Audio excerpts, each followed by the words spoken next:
Hey YouTube, it is Easy Prepper 101. Today we are going to be showing you how to make zucchini bread from the zucchini from our garden in our KitchenArm bread maker. So now I'm going to turn it over to Mrs. Easy Prepper 101.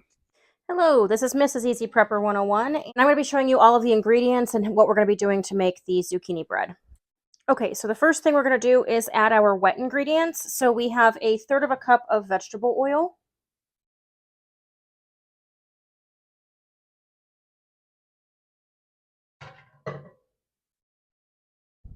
Then we're going to add our cup of shredded zucchini, and I shred it, and then I also squeeze any of the moisture out of it, so you're not adding a ton of extra moisture. It's still going to have moisture, but you just don't want it to be sopping wet.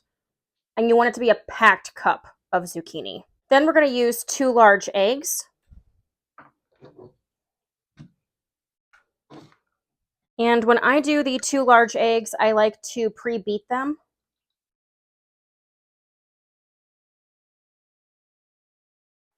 Then we add a third of a cup of light brown sugar, firmly packed. Now, I have made this recipe before, and I really don't feel like it has enough sugar in it, so I always do a mounded third of a cup of packed brown sugar, just to add a little extra sweetness. If you don't want it to be too sweet, then you can just make it a packed, leveled off third of a cup.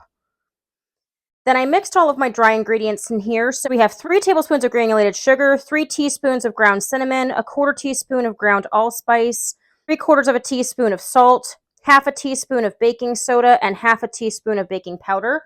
So that's all in here, and we're just going to add that in. Then we're going to add our 1.5 cups of unbleached all-purpose flour.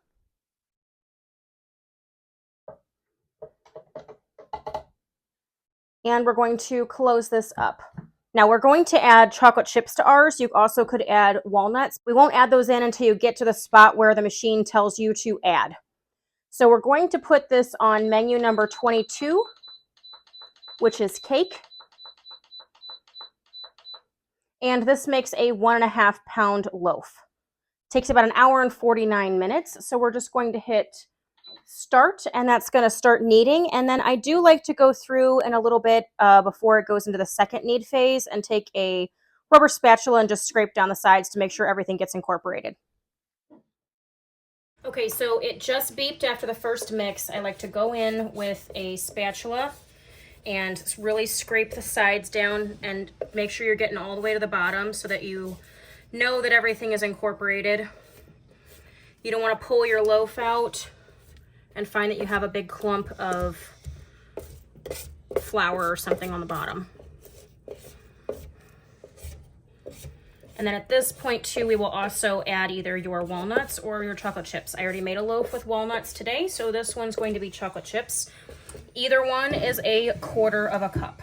So let me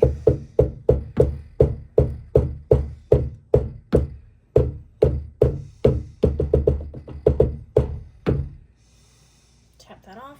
We're literally just going to toss the chocolate chips in there, close it up, and it'll continue to do its thing, and it'll just continue to mix it in and bake.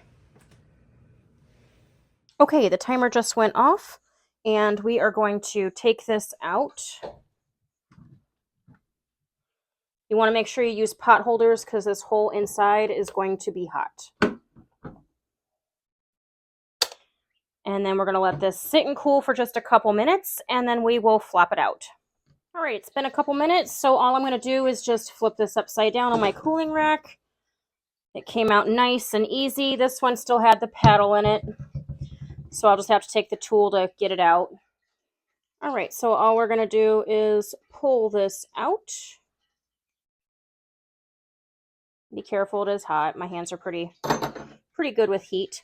And then all I like to do is just flip this over so that it can cool completely. And then we'll cut into it in a little bit. Okay, the loaf has cooled. We're going to go ahead and cut this. And just as a reminder, this one has chocolate chips in it. So as you can see, we've got a nice mix of the chocolate chips in there. It's nice and moist, but not like fall apart, crumble moist. Just a nice, good consistency. We're gonna give it a try. Really good. Okay, and then I'm going to show you the walnut loaf we did earlier. So this is the loaf of walnut zucchini bread we did earlier today. The best part about these breads is when you let them cool and then you put them in a sealed Ziploc bag. It just gets everything like super moist and soft and keeps it that way, which is really nice. So just as a side-by-side, same exact recipe, only difference was chocolate chips and walnuts. And we've got our zucchini bread.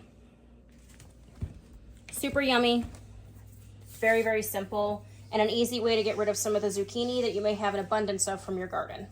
All right, so that's going to wrap this video. I just want to say thank you to my wife, Mrs. Easy Prepper 101, for helping out with this. My voice has been hoarse and just bad sinus drainage with the allergies having, but hopefully you guys really like this recipes. We have some other recipes that are going to be coming down the road, so write in the comment section if you guys have ever made zucchini bread with chocolate chips or the walnuts, or what else you maybe tried. I would love to know about it so we can maybe try it. Hit the thumbs up if you like this video, and if you haven't, please hit the subscribe button. Thank you guys so much. We will catch you guys down the road. One more thing, if you guys like this recipe, the entire recipe will be in the description box down below.